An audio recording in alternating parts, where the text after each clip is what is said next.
నమస్కారం, welcome to Suman TV. ప్రస్తుతం మనతో పాటు ప్రముఖ జ్యోతిష్యులు, ఆంజనేయ స్వామి ఉపాసకులు బ్రహ్మశ్రీ సిస్లా సిద్ధాంతి గారు ఉన్నారు. వారితో మాట్లాడదాం. గురుగారు నమస్కారం అండి. నమస్కారం అమ్మా.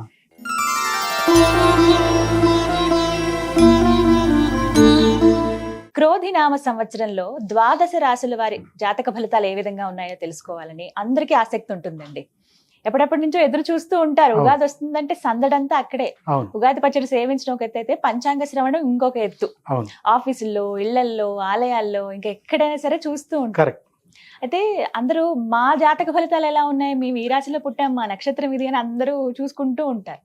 సో మీ ద్వారా వినాలనుకుంటున్నాం, ఈ సంవత్సరం ప్రత్యేకించి ఎవరెవరికి అత్యద్భుతంగా ఉందంటే ఏ రాశుల వారికి బాగుందో, వాళ్ళు ఇంకా బాగా ఉండడానికి ఎటువంటి పరిహారాలు చేసుకోవాలో తెలియజేస్తారా? తప్పకుండా తల్లి, మంచి ప్రశ్న అడిగారు. ముందుగా మనం ప్రార్థనతో ప్రారంభించి ఈ కార్యక్రమాన్ని ప్రారంభించుకుందాం. శ్రీ గురుభ్యో నమః, శ్రీ మాతాపితృభ్యో నమః, గురువే సర్వలోకానాం విషజే భవరోగిణాం నిధయే సర్వ విద్యానాం శ్రీ దక్షిణామూర్తయే నమః. విశ్వేశం మాధవం డుండిం దండపాణించ భైరవం వందే కాశీం గుహాం గంగాం భవానీం మణికర్ణికాం శ్రీ భవానీం మణికర్ణికాం. శ్రీ గురుభ్యో నమః. ముందుగా మనకి ఈ ఫాల్గుణ మాసం అంటే తెలుగు మాసాలు సాంప్రదాయంగానే ఉగాది అనేది వస్తుంది.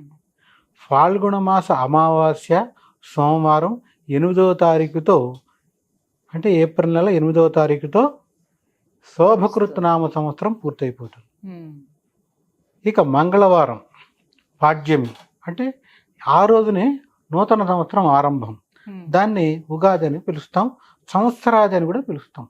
సంవత్సర ఆది, ఆది అంటే మొదలు, సంవత్సరానికి మొదటి రోజు కాబట్టి సంవత్సరాది అని పిలుస్తాం. అది ఎప్పుడు వచ్చింది? మంగళవారం. వారం మంగళవారం అయింది. అదే సమయంలో ఇక తిథి వచ్చేటప్పటికి పాడ్యమితో ప్రారంభం అవుతుంది. ఈ సంవత్సరాన్ని ఏమని పిలుస్తున్నామంటే శ్రీ క్రోధినామ సంవత్సరం. మనకి గడిచిన సంవత్సరాలు తీసుకుంటే శుభకృత్నామ సంవత్సరం, శోభకృత్నామ సంవత్సరం, ఇప్పుడు వచ్చేది శ్రీ క్రోధినామ సంవత్సరం. ఇక్కడ పదజాలంలోనే జాగ్రత్తగా ఇచ్చారు చూడండి. మామూలుగా సంవత్సరాలు ఎన్ని అంటే 60 అని చెప్తాం. 60 సంవత్సరాలు మరల తిరిగి అవే పేర్లు వస్తాయి. 60 పూర్తయిన తర్వాత 61వది వచ్చేటప్పటికి మళ్ళీ అదే సంవత్సరం పేరుగా వస్తాయి. ఇది ప్రామాణికం. ఇక్కడ పంచాంగం అంటే ఏంటి? 5 రకాలైన అంగాలు ఉంటాయి. మనకి శరీరానికి అంగం ఎట్లానో దినచర్యలో భాగంగా, దినచర్య అంటే ప్రతిరోజు చేసే పని. ప్రతిరోజు చేసే పనిలో ఈరోజు బాగుందా లేదా ఇవన్నీ అడుగుతారుగా. పండితులు అవ్వచ్చు, పామరులు అవ్వచ్చు. దాదాపు అందరూ పండితులు అయితే వారు అంతటా వారు చూసుకుంటారు. అదే పామరులు అనుకోండి, ఎవరైనా అడుగుతారు. మనలాంటి వాళ్ళని అడగటం, తెలుసుకునే ప్రయత్నం చేస్తారు. దాంట్లో వచ్చేదే ఇది. ఇది అంటే తిథి, వారం, నక్షత్రం, యోగం, కరణం. దీన్ని పంచాంగం అంటాం. అందుకని ఉగాది రోజున ఎక్కువగా ఎక్కడ చూసినా కూడా ఉదయం సమయంలో అయినా సాయం సమయంలో అయినా పంచాంగ శ్రవణం చేస్తారు.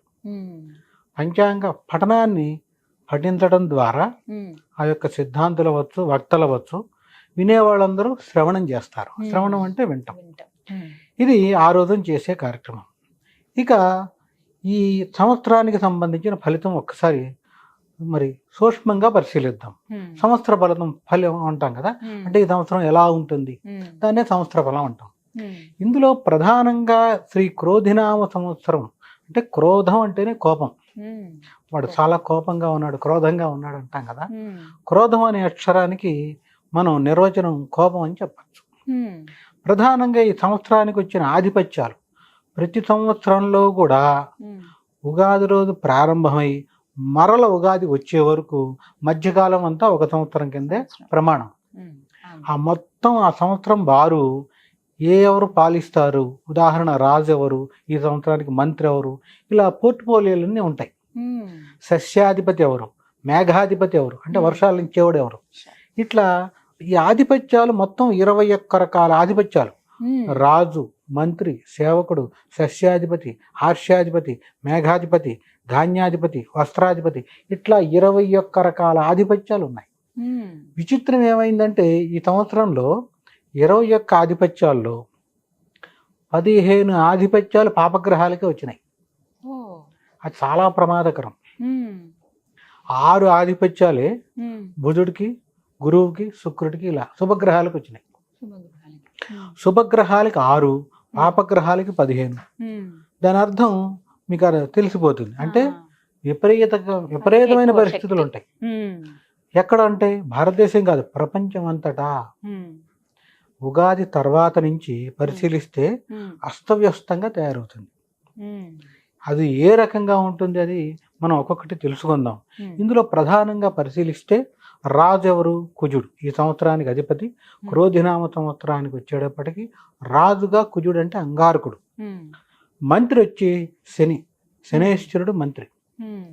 విచిత్రం ఏంటంటే జ్యోతిష్ శాస్త్రంలో చెప్పేది ఏంటంటే వీళ్ళిద్దరూ ఎవరు అంటే కుజశనులు ఇద్దరు కూడా రైవల్స్ అంటాం. ఓ. ఆ రైవల్స్లో కూడా ఆగర్భ శత్రువులు. రైవల్స్ అంటేనే శత్రువులు. ఇంకా ఆగర్భ శత్రువులు అంటే మామూలు శత్రుత్వం కాదు. ఉమ్. పచ్చగడ్డి వేస్తేనే వేయకపోయినా మండుతుందా అన్నట్టు. ఉమ్. అంత శత్రుత్వం ఉన్నటువంటి ఉమ్. వాళ్ళిద్దరికీ ఆధిపత్యాలు వచ్చినాయి. ఉమ్. అసలు పాపగ్రహాలు అందున పాపగ్రహాలతో కూడి మళ్ళీ ఆధిపత్యాలు కూడా అవే వచ్చినాయి. ఉమ్. రాజు ఏమో కుజుడు, మంత్రి శని. ఉమ్. అంటే రాజు చెప్పిన మాట మంత్రి వింటాడా? ఇప్పుడు మన సలహా మిత్రత్వం తీసుకుంటారంటే. ఉందనుకో, మా అండర్స్టాండింగ్ ఉందనుకో, ఆ, మీరు చెప్పిన పని నేను చేయటమో, నేను చెప్పిన పని మీరు చేయటమో జరుగుతుంది. చేస్తాం. అవును. ఆఫీసుల్లో అయినా అంతే కదా, కార్యాలయాల్లో తీసుకుని అంతే కదా. ఉమ్. అది చెప్పిన మాట విన్న వాళ్ళు తీసేస్తారు. ఉమ్. ఇక్కడ ఏం జరుగుతోంది? ఆధిపత్యం, రాజ్యాధిపత్యం, రాజుగా కుజుడైతే ఉమ్. మంత్రి శని. ఉమ్. దీని ద్వారా ఏం జరుగుతుంది? ప్రతి స్థానంలో కూడా ప్రధాన స్థానాలు ఉంటాయి కదా, ఉమ్. కార్యాలయాల్లో ఒక చైర్మన్ అనండి, ఎండి అనండి, లేదా మంత్రుల్లో కానీ ముఖ్యమంత్రి అనండి, ప్రధానమంత్రి అనండి, దేశాధినేతలు అవ్వచ్చు. ఉమ్. వారు చెప్పిన మాట కింద వాళ్ళు వినరు సరిగ్గా. ఉమ్. పరస్పర వైరుధ్యంగా ఉంటుంది. ఉమ్. మనం చెప్పాము వినట్లేదని ఉంటుంది. ఈయన చెప్పింది కరెక్ట్ కాదేమో అని వీళ్ళకు ఉంటుంది ఆలోచన విధానం. ఎందుకని? ఆధిపత్యాలు శత్రుత్వం కదా. ఉమ్. చెప్పిన పని ఇన్ టైంలో ఎప్పుడు జరగదు. ఉమ్. ఇది ప్రధానంగా వచ్చేటువంటి మొదటి ఇబ్బంది. ఉమ్. ఇక ఇందులో ఉన్న 9 గ్రహాల్లో శుభగ్రహాలని గురు, శుక్రులు, బుధుడు శుభగ్రహాల కింద చెప్తూ ఉంటాం, ఉమ్. చంద్రుడితో పాటుగా. ఉమ్. చంద్రుడు అందులో ప్రధానంగా చెప్పేటప్పటికి శుక్లపక్ష చంద్రుడిని శుభుడిగా చెప్తాం జ్యోతిష్యంలో. ఉమ్. కృష్ణపక్ష చంద్రుడు అంటే క్షీణ చంద్రుడు ఉంటాడు కదా, అవును. క్షీణ చంద్రుడిని పాపగ్రహంగా చెప్తాం. ఉమ్. ఈ శుక్లపక్షం అంటే అసెండింగ్ ఆర్డర్, కింద నుంచి పైకి వెళ్తూ ఉంటాడు చంద్రుడు. ఉమ్. సన్న గీతలాగా ప్రారంభమై పౌర్ణమి వచ్చేప్పటికి పౌర్ణమి నిండు చంద్రుడు అయిపోతాడు. ఉమ్. అక్కడ ఈ శుక్లపక్ష చంద్రుడు అసెండింగ్ ఆర్డర్లో ఉన్న చంద్రుడిని శుభగ్రహంగా చెప్తాం. ఉమ్. డిసెండింగ్ ఆర్డర్ దిగిపోతున్నప్పుడు ఉన్న చంద్రుడిని ఉమ్. క్షీణ చంద్రుడిని వచ్చే పాపగ్రహంగా చెప్తాం. అందుకని మ్మ్. చంద్రుడు మధ్యముడు. మధ్యముడు. ఓకే. ఉమ్. ఇట్లా ఉన్న పరిభాషలో మిగిలిన గ్రహాలంటే రవి, కుజుడు, ఉమ్. మరి శని, రాహుకేతువులు. ఉమ్. ఈ 5 గ్రహాలు ఎప్పుడూ పాపగ్రహాలే, ఉమ్. ఎప్పుడూ కూడా పాపగ్రహాలే. రవి ఆ, కూడా.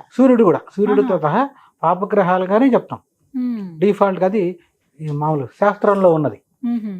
బుధుడు వచ్చేటప్పటికి న్యూట్రల్గా చెప్తాం, అంటే సముడు. పాపగ్రహంతో కలిస్తే పాపగ్రహం ఆయన, ఉమ్. శుభగ్రహంతో కలిస్తే శుభుడు. ఉమ్. అంటే బుధుడికి వచ్చేటప్పటికి న్యూట్రాలిటీ ఒకటే ఇచ్చారు. ఉమ్. ఈ రకంగా తీసుకున్నప్పుడు ఈ సంవత్సరంలో ఉమ్. 21 ఆధిపత్యాల్లో 6 ఆధిపత్యాలు శుభగ్రహాలకి, ఉమ్. 15 ఆధిపత్యాలు పాపగ్రహాలకు వచ్చినాయి. ఉమ్. ఇంకా విచిత్రం చూడండి. ఉమ్. పాపగ్రహాలు ఎవరో మీకు చెప్పాను 5 అని. ఉమ్. రవి, కుజ, శని, రాహు, కేతువులు. ఉమ్. వీళ్ళల్లో 2 గ్రహాలకి ఇంకా ఎడిషనల్గా ఉంది. ఉమ్. ఈ పాపగ్రహాలు 5లో కూడా ఉమ్. 2 గ్రహాలు ఎవరు అంటే కుజుడు, రాహువుకి ఉమ్. పాపగ్రహంతో పాటుగా క్రూర గ్రహాలు. ఉమ్. క్రూర గ్రహం అంటేనే ఆ మాట అర్థం చేసుకోండి. ఉమ్. మృగాల్లో క్రూర మృగం అంటాం. అవును. అంటే ఏంటంటే వివేకం, విచక్షణ, విజ్ఞానం 3 ఉండవు. ఉమ్. సింహం ఉందనుకోండి, ఉమ్. ఎవరు కనపడినా చంపేస్తుంది. ఉమ్. అంటే విచక్షణ ఏమి ఉండదు. ఉమ్. మరి అదే ఇటు వచ్చేటప్పటికి లేడీగానే ఎవరిని చంపవుగా, ఉమ్.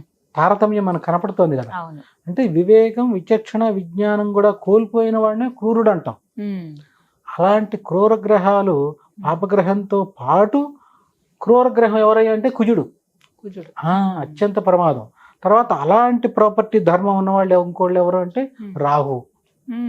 అందుకని రాహు దాన్ని ఏమని చెప్తామంటే వాహన స్థాన రాహు అత్యంత ప్రమాదం.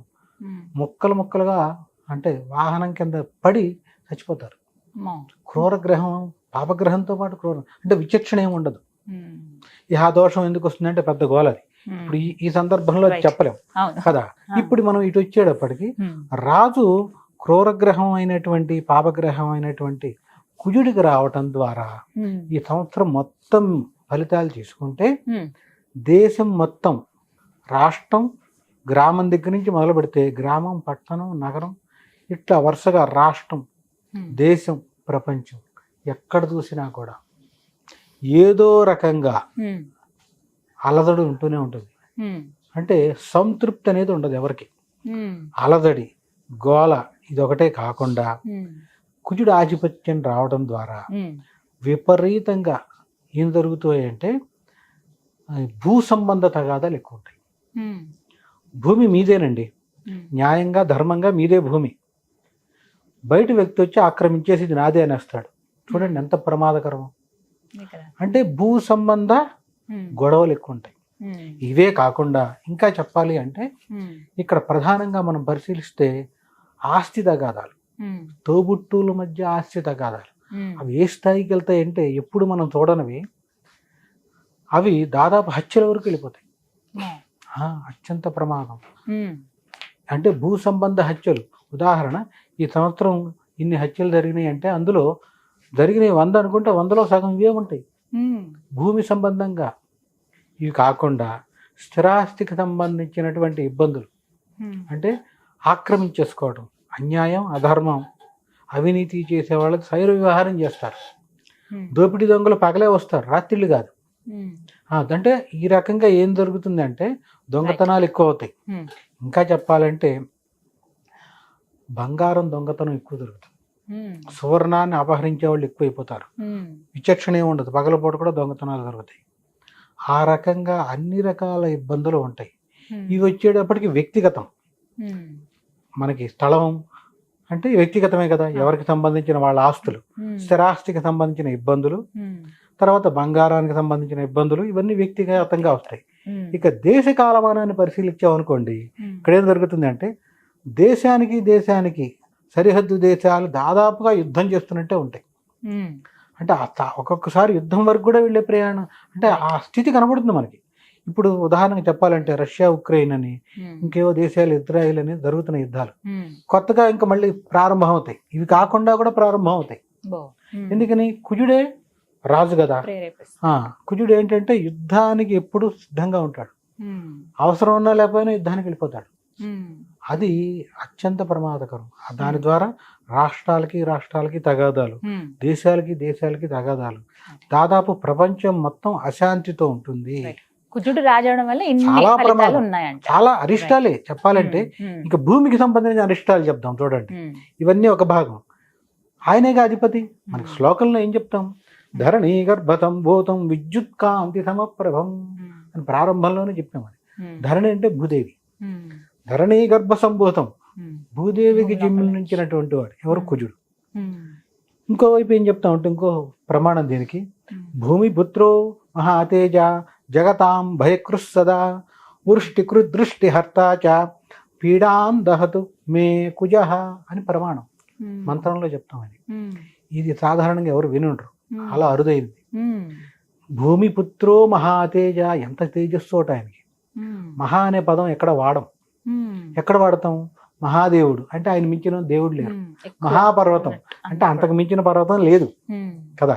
మహాపర్వతం ఏది అని చెప్పాలంటే మేరు పర్వతమే, ఈశ్వరుడికి సంబంధించి. ఈ రకంగా మహాతేజ అంటే అంతకు మించిన తేజస్సు ఇంకెవరికి ఉండదు. అందుకనే సుబ్రహ్మణ్య స్వామి అంశగా చెప్తాం కుజుడిని, స్వరూపం కూడా. ఇక్కడ మొదటి శ్లోకంలో కూడా ధరణీ గర్భ సంభూతం విద్యుత్ కాంతి అంటే ఎంత తేజస్తో ఉంటాడు. రెండో దాంట్లో మంత్రంలో భూమి పుత్రో మహాతేజ జగతాం భయకృ సదా. ఇక్కడ ప్రధానంగా రెండో లైన్లో ఏం చెప్తున్నారంటే వృష్టి కృదృష్టి హర్తాచ. వృష్టి అంటే ఏంటంటే అతివృష్టి అనావృష్టి, అంటే విపరీతంగా వానలు పడటం పడకపోవటం, వర్షాభావం అంటాం. అనావృష్టి. ఈ వృష్టిని అంటే ఈ వానల్ని ఇచ్చేవాడు కుజుడే. వృష్టి రెండో పదం చెప్పారు. వృష్టి కురుదృష్టి హర్తాచ, చూపు పోగొట్టేవాడు కుజుడే. విజన్ పోయింది నాకు అంటారు కదా కొంతమంది, ఆ పోగొట్టేవాడు కూడా కుజుడే.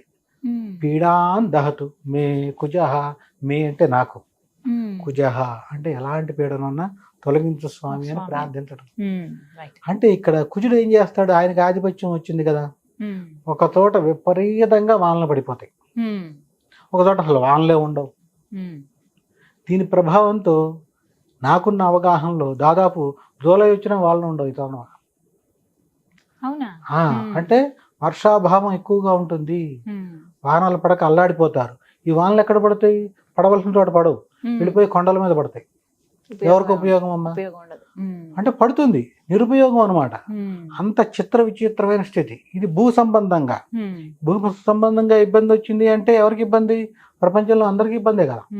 పంటలు పండకపోతే వచ్చే తర్వాత ఇబ్బందే, కరువు. ఇక తర్వాత వచ్చేటప్పటికి ఉన్నట్టుండి భూమికి అడుగున ఉన్నటువంటి ఈ అగ్ని పర్వతాలు కానీ ఇతరత్ర లావాలు బయటికి రావటం, సునామీలు కానీ, ఇవి ఒక చోటని కాదు, దాదాపుగా ప్రతి చోట కూడా ఉంటాయి ఇలాంటి ఉత్పాతాలు. మన దేశంలో కొంత తక్కువ ఉంటాయి, ఎందుకంటే మొదటి నుంచి మన కర్మభూమి. అంటే ఎవరికి ఎక్కువగా ఈ ప్రభావం ఉంటుందంట? ఈ మనం ప్రధానంగా చెప్పాలి అంటే ఆస్ట్రేలియా వైపు ఖచ్చితంగా ఉంటుంది, తర్వాత కెనడా అమెరికా ప్రాంతం ఉంటుంది, ఈ ప్రాంతాల్లో ఎక్కువ ఉంటుంది. ఆస్ట్రేలియా వైపు ఉంటుంది. ఈ ఇటువైపు వచ్చేప్పటికి యూరోపియన్ అంటే ఈ కాంటినెంట్ లో కూడా ఉంటుంది, తీవ్రత ఎక్కువ ఉంటుంది. ప్రధానంగా మనకి తక్కువ ఉంటుంది. మొదటి ఈ ఎఫెక్ట్లు మనకి ఉంటాయి, మనకి తక్కువ ఉంటాయి, ఎందుకంటే మొదటి నుంచి మన కర్మభూమి. నిరంతరం ఎక్కడో ఏదో ఒక శుభ కార్యక్రమం భగవత్ ప్రీతిగా జరుగుతూ ఉంటుంది కదా.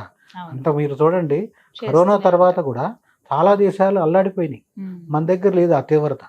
ఎందుకంటే మొదటి నుంచి మనకి కర్మభూమి అని ఎందుకు చెప్తామంటే, స్వయంభూ జ్యోతిర్లింగాలన్నీ ఇక్కడే వెలిసినాయి, ఇంకే దేశాల్లో లేవు. కారణం అంటే భూమికి సంబంధించి కూడా మనకి ఇక్కడ శక్తి ఉంటుంది, సహజంగా ఉండే శక్తి ఉంటుంది.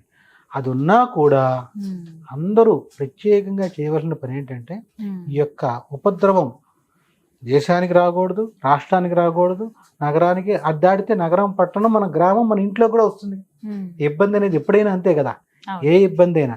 అంటే వ్యక్తిగతంగా ప్రతి వాళ్ళు బాగుండాలంటే ఖచ్చితంగా ఈ సంవత్సరం మొత్తం కుదిరితే ప్రతిరోజు, కుదరని పక్షంలో కనీసం మంగళవారం రోజు సుబ్రహ్మణ్య భుజంగ స్తోత్రం కానీ ఇది చదవటం చాలా ఉత్తమం. సుబ్రహ్మణ్య భుజంగ స్తోత్రం లేదా ఈ సుబ్రహ్మణ్య కరావలంబ స్తోత్రం కుజుడి ప్రీతిగా చేయడం అనేది అత్యంత అవసరం. చేస్తే వాళ్ళ కుటుంబం వరకు ఎవరు చేసుకుంటే వాళ్ళకి బాగుంటుంది. ఇలా కాదు, అలా చేసుకోవడం ద్వారా చాలా మంచిది. కుజుడికి కాస్త మనం శాంతి చేసిన వాళ్ళం అవుతాం. విపరీతమైన క్రోధినామ సంవత్సరం కదా, ఆయన కోపాన్ని మనం చల్లార్చిన వాళ్ళం అవుతాం. ఇది దేశ కాలమాన పరిస్థితులు ఎక్కడ చూసుకున్నా కూడా దాదాపుగా ఇదే. భూమికి సంబంధించి వానలు పడవు, అతివృష్టి అనావృష్టి. ఇటువైపు వచ్చేప్పుడు ఇందాక తెలియపరిచినట్టు దోపిడీలు, హత్యలు, మానభంగాలు, దొంగిలించటం, దాదాపు భూమి సంబంధమైన తగాదాలు, ఇతరత్ర దేశంలో రాష్ట్రాల్లో అశాంతి, ఏదో ఒక అశాంతి ఉంటుంది. ఇది మొత్తం మీద పరిశీలిస్తే మనకి దాదాపుగా ప్రజల్లో కానీ ఎక్కడ చూసినా కూడా కొంత అలజడితో పాటు ఖర్చు కూడా పెరిగిపోతుంది. పంటల్లో తీసుకుంటే మటుకు కుజుడు ఆధిపత్యం వచ్చింది కాబట్టి ఎర్ర భూములు అంటే ఎర్రనేగడ భూములు అంటారు, ఎర్ర భూములు అంటారు. రెడ్ సాయిల్, బ్లాక్ సాయిల్ అని ఉంటాయి కదా. ఎర్ర భూముల్లో పంటలు బాగా పండుతాయి. బ్లాక్ సాయిల్ కంటే రెడ్ సాయిల్లో భూముల్లో పంట ఈల్డింగ్, దిగుబడి అంటాం కదా, దిగుబడి చాలా బాగుంటుంది. ప్రధానంగా వచ్చేప్పుడు కందుల పంటలు కానీ, ఎరుపు ధాన్యాలు కానీ ఇవన్నీ చాలా బాగా పండుతాయి. వాటికి రేటు కూడా బాగా వస్తుంది. ధన్యవాదాలు. నమస్కారం. ధన్యవాదాలు.